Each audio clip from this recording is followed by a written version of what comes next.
If you listened to Pierre Poilievre yesterday, as you probably did, he didn't mention the provinces once. He never mentioned First Nations. He acted as if it's just his decision to fly in somewhere and decide which pipeline happened. If you listened to Pierre Poilievre yesterday, as you probably did, he didn't mention the provinces once. He never mentioned First Nations. He acted as if it's just his decision to fly in somewhere and decide which pipeline happened. Bring home production to this country, and that's what we will have.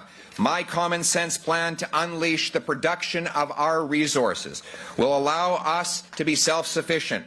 We will incentivize Indigenous leaders to support these projects by letting companies pay a share of their federal corporate taxes to local First Nations. Second, I'm announcing, and by the way, that will allow First Nations to spend that on clean drinking water and a better future for their people.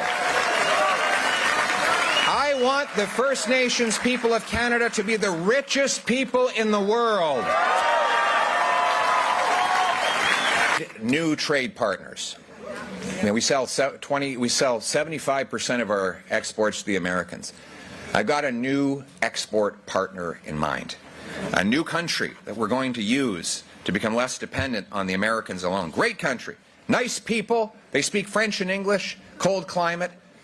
It's called Canada.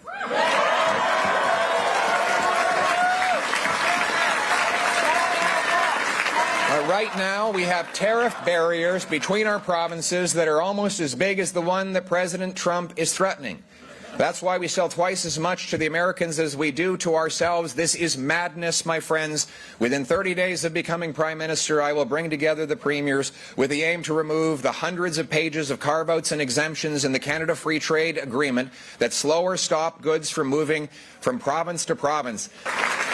We must have the courage and the backbone to stare down eco-fanatics who will stand in the way and favor foreign oil instead. I stand with the 74% of Quebecers who support building pipelines to transport oil and gas.